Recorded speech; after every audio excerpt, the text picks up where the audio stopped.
like I do, but I love TV tropes. They explain the world to me. You know, I am a huge movie fanatic. I love movies. I love horror movies. I love children's movies, and my latest obsession is Toy Story.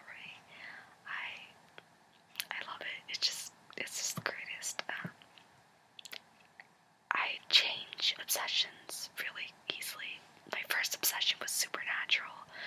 I still watch it, but it's not taking over my life as of now. But over the summer, I watched season 9, and I got so obsessed. Castiel, yay! If any of you are Castiel fans. And then my next obsession was Nightmare Before Christmas. After I went to a Danny Elfman concert, and all the songs and Oogie Boogie Man. So yeah, I got obsessed with that.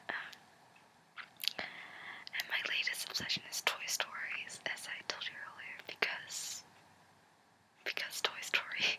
I just rewatched all 3 of them. Toy Story 1, 2, and 3. And it's so weird to see that when I first watched it when I was a kid, I never liked it as much as I liked it now, which is weird because the movie's supposedly aimed at children, but I'm a teenager and I love it, so yeah, I'm just gonna sorry. I'm just gonna read some of my favorite TV tropes of Toy Story, and they'll probably lead me to other TV tropes. So yeah.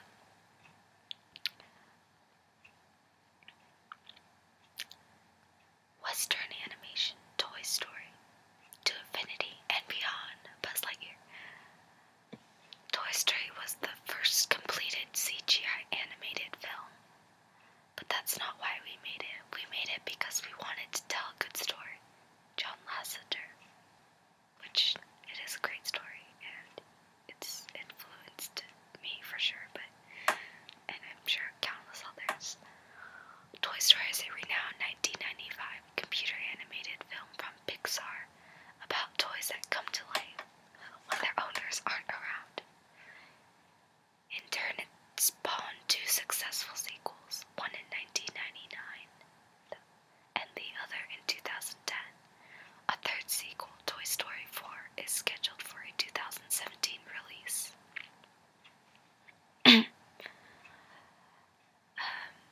Well, if you haven't seen Toy Story, then this video probably doesn't make sense. Here's a little summary, I guess, but you should go watch it. It's a great movie. I highly recommend it. It's amazing. Okay, but here's a quick summary of Toy Story.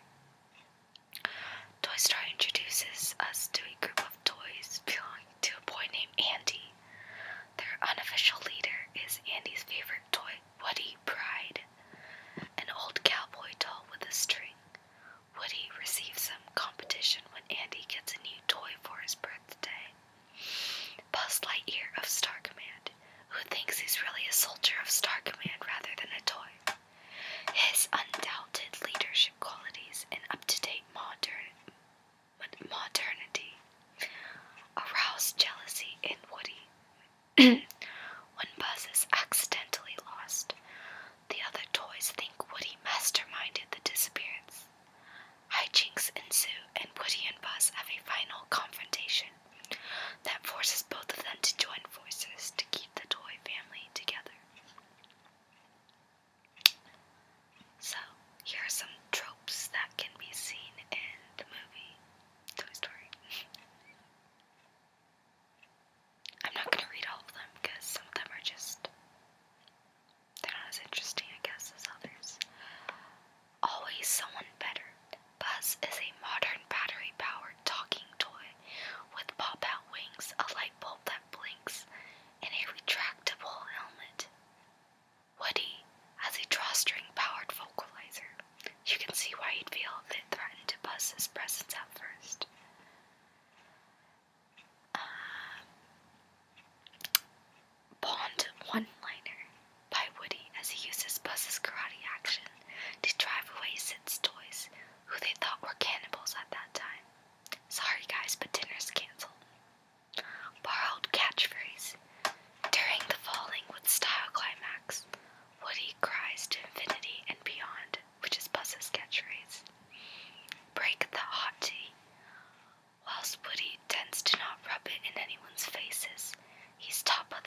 this is the modern, awesome new toy with all the buttons and all the gadgets, and Buzz is just this, Woody is just this old drawstring toy, which leads to jealousy. Buffy speak. Your helmet does that whoosh thing. I'm going to click on Buffy speak. I love this. I hate it, but I love it because you just keep clicking on the new links and you can spend 4 hours just reading TV tropes, which is terrible because I have so much homework to catch up on, but it's okay. Anyway, Buffy speak. Any of a variety of speech patterns used to indicate that a character, while intelligent, is perhaps too young, too inexperienced, and or insufficiently educated, or simply talks too fast, to properly express the complex ideas and thoughts that they clearly possess. Sometimes I use Buffy speak. And there's an example of Buffy speak. You're the guy with the things and the thing that does a thing, and then you do that one thing. Oh, and I think there's something about other things, and maybe you fix things. Okay, so that's one of them.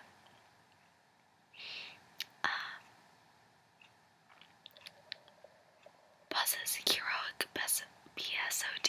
Oh, this is absolutely my favorite scene, and I'm sure many of you love it too. It's the scene where, sorry, the ladder is creaking.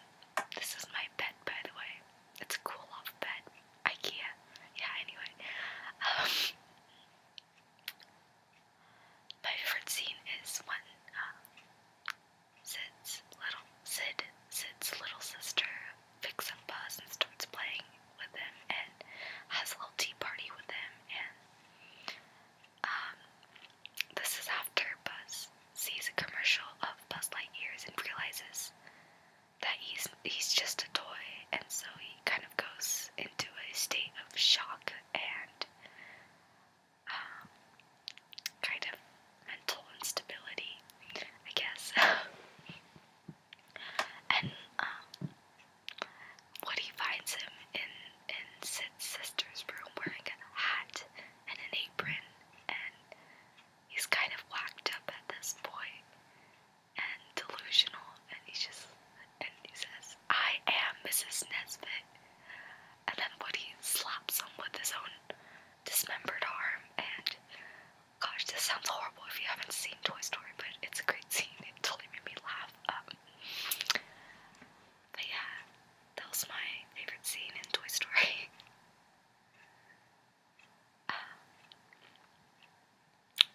Chekhov's gun, which I will click on and explain. Chekhov's gun.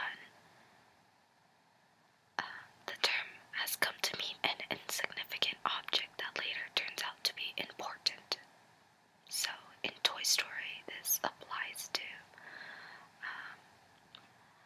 the magnifying glass. After being burned by Sid's magnifying glass, with that knowledge, Woody is able to burn the fuse to the rocket with Buzz's helmet. This trope is subverted beforehand when the match in Woody's pocket blows out. It's kind of like a anticipation, but then it's like an to the audience because it doesn't happen. Falling with style, I guess, is kind of a catchphrase.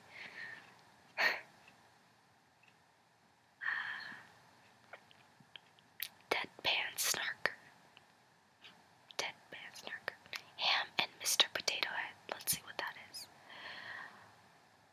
A character given to a gnomic, sarcastic, sometimes bitter, occasionally whimsical sides. They can vary wildly from rare, funny one-liners to complete obnoxiousness. The deadpan snarker exists to deflate pomposity, point out the unlikelihood of uncertain plans, and deliver funny lines, typically the most cynical supporting character. Well, that explains it, I guess. I always thought Mr. Potato Head was really mean in the first movie. I actually consider him a villain in the first movie, but then we see in the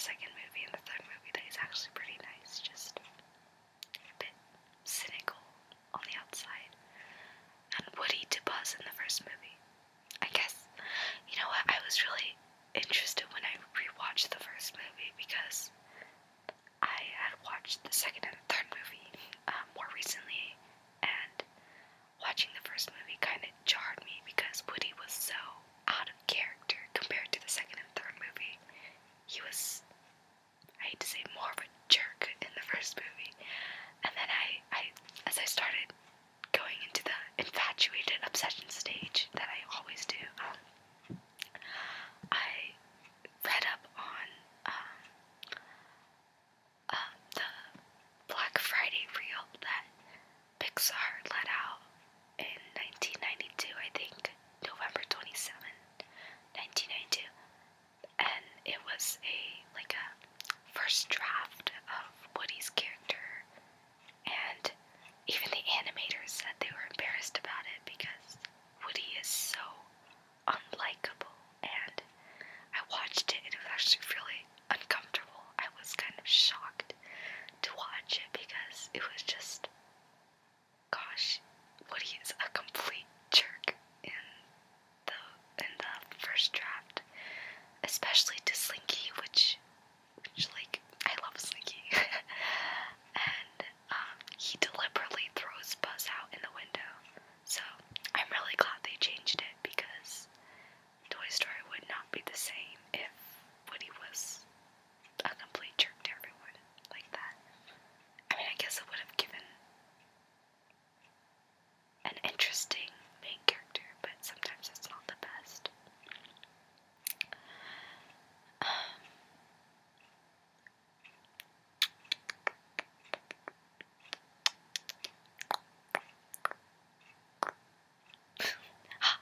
No. Woody do a toy shark when he does a lame impression of him after finding his hat. So here's the scene. Woody's like, finally, hey, who's got my hat? And then the shark's like, look, I'm Woody. Howdy, howdy, howdy. And then Woody is, give me that. So that was a really bad impression. I do really horrible impressions, but yeah, I like that scene. Heroic BSOD, as I explained earlier, Buzz goes through a very humiliating one after he realizes he is a toy. To people who don't know what that is, Heroic BSOD stands for the blue screen of death. A stunning revelation or horrible event affects a character or someone they care deeply about, leaving them shocked to the point of mentally shutting down for a while.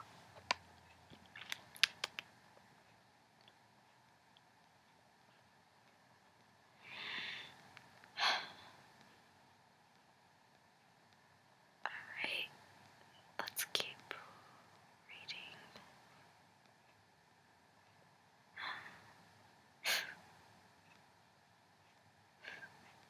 Punctuated for emphasis. When Woody and Buzz Lightyear are under a truck and they're arguing about Woody's blaming Buzz for the whole situation. Although I do agree it is Woody's fault, but then Buzz, who still believes he is a space ranger destined to save the whole galaxy, blames Woody for endangering the entire universe. And then Woody, of course, completely confused, replies with, "You are a toy." Which, I love that scene. There's more, but I don't want to spend the rest.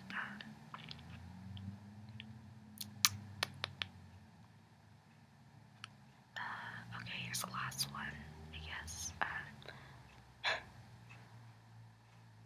The Wharf Effect. Woody rapidly finds himself outclassed in popularity by Buzz Lightyear after Andy gets him as a birthday present. And the Wharf Effect, I was reading this earlier, is, so here's the description of the trope. Want a quick way to show how dangerous one of your unknown character is? Simple, make him do well or win in a fight with a character that the audience already knows is tough.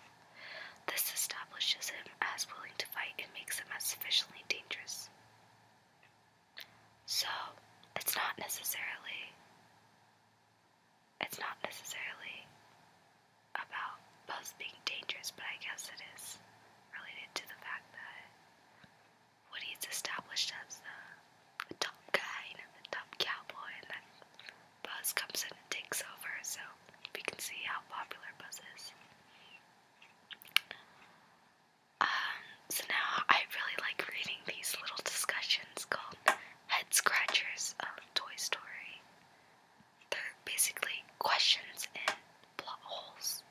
Not necessarily plot holes, but just questions that obsessed people just naturally come to after watching the movie a couple times. So these are just discussions of people going back and forth, replying to each other, asking questions, and then there's people answering, coming up with theories. So, why don't the toys in the first place reveal their living? Wouldn't it make more sense? Yeah, like, wouldn't they be treated like people? And here's the answer. Because if they did, they wouldn't be toys anymore. They'd only frighten the children by coming alive. The toys are also aware that if they were to demonstrate their sentience, this could turn into a huge worldwide crisis with toys everywhere in danger of being experimented on, imprisoned, or destroyed. Okay, next topic. In his introductory scene, doesn't Buzz find it weird that he has pre-recorded audio clips of himself that he can activate by pressing some buttons on his hammer? I love this question because I was so confused. Well, I'm not confused, but I was wondering why Buzz never thought this was weird, or the fact that there are huge humans walking around.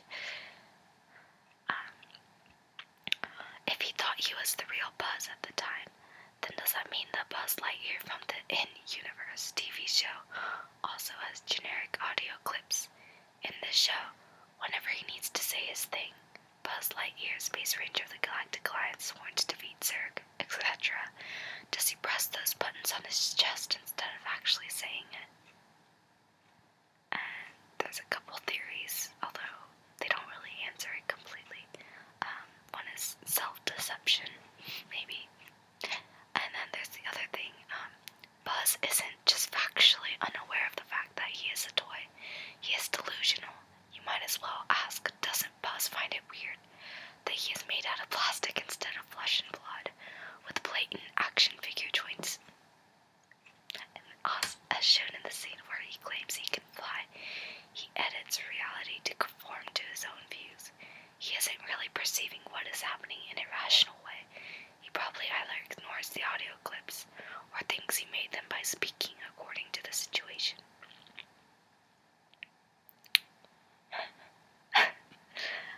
Next topic. The opening scenes of the first movie, Andy leaves his room.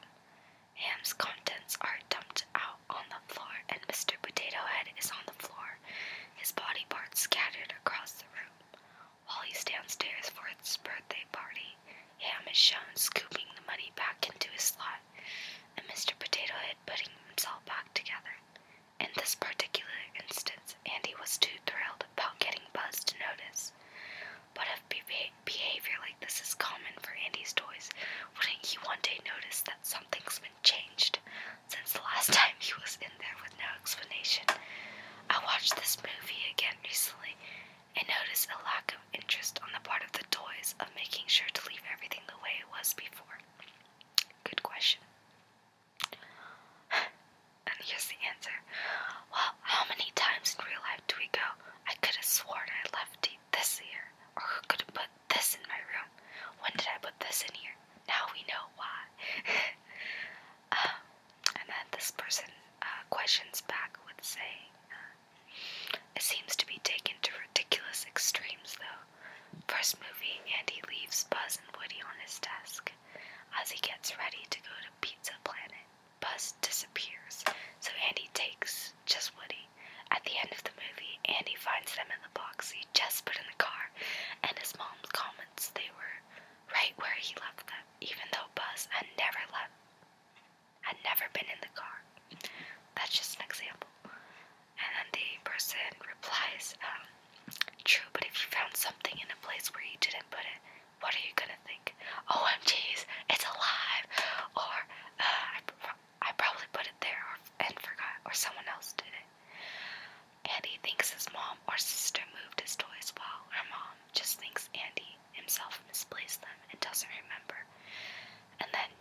believes Jesse and the other. Oh, and then she believes he got Jesse and the other himself. So, that's an interesting one.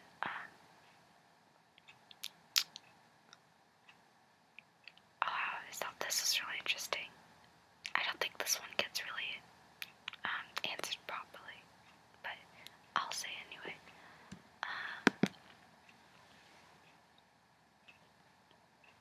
Since Buzz didn't realize that he was a toy at first, why didn't he try interacting with any of the humans? Also, if Buzz thinks he's the real Buzz Lightyear, why does he allow Andy to write his name on his foot, freeze whenever he is around, and allow Andy to play with him? And this is a good question because, I mean, think about it. If Buzz thinks he's the real Buzz Lightyear, why would he have any problem with talking with humans?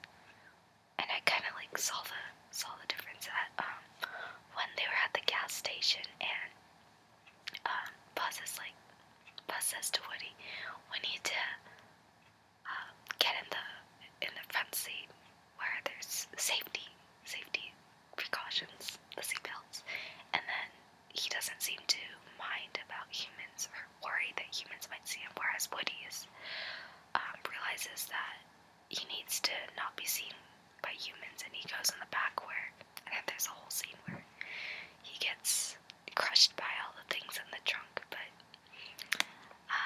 so anyway, there's some ideas here.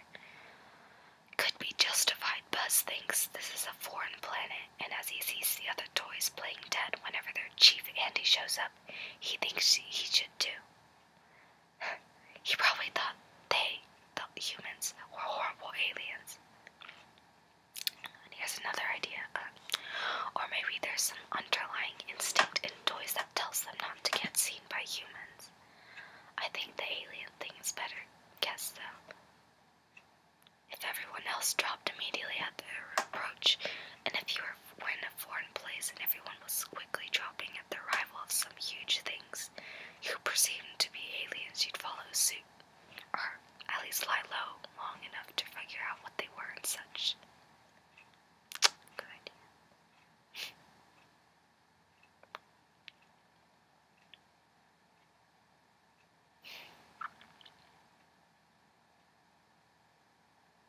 I like this one.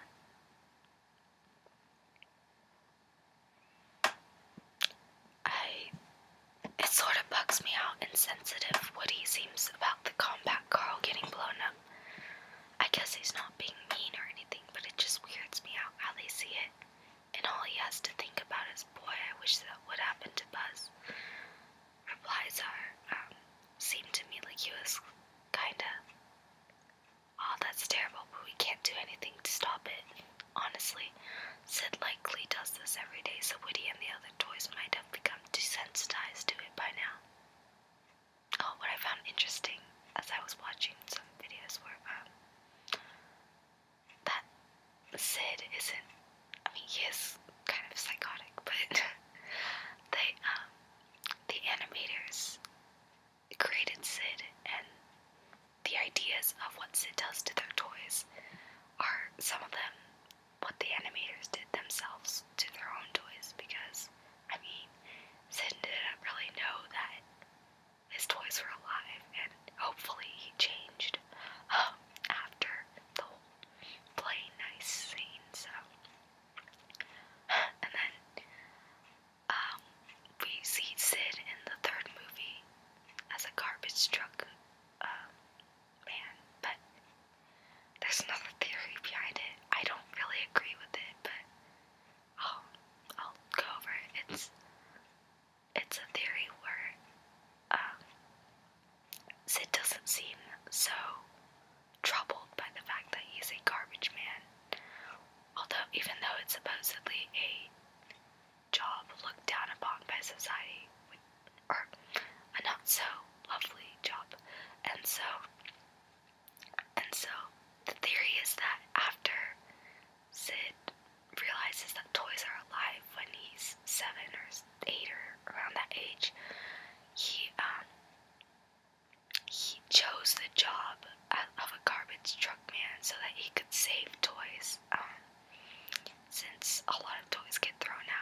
save them, and before they're sent to the dump, which I think is a very optimistic view on it, but I don't know if I agree with it.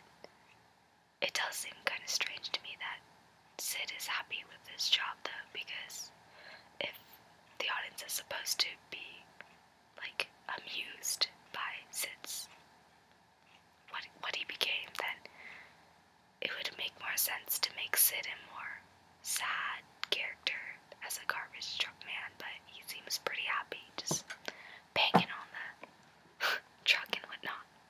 So I thought that was interesting. Did I ever finish this one? Oh yeah, I got lost on track. Okay, so the answer, another idea for this question is that also Woody was a total jerk in the first film. I agree with that. Not total, but he was more of a jerk in the first film. The reason it seems weird in hindsight is because after seeing the sequels, we're now used to Woody being more of a knight in sour armor instead of the jerk ass he was in the first movie.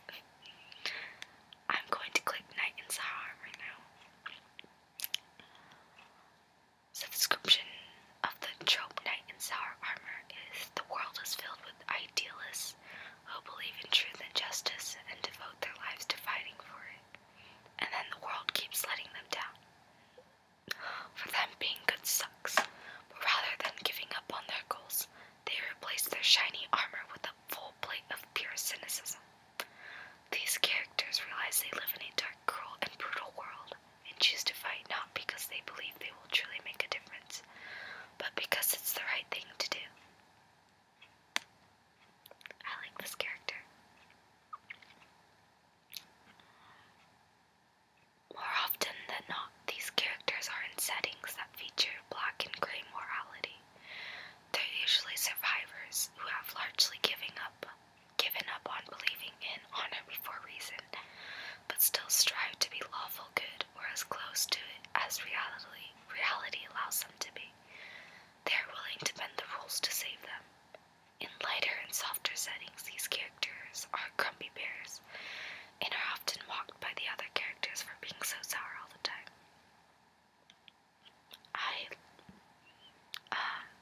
Dean Winchester, for all those Supernatural fans, is definitely one of these characters, and I love these kind of characters where they realize that the world isn't so peachy perfect, but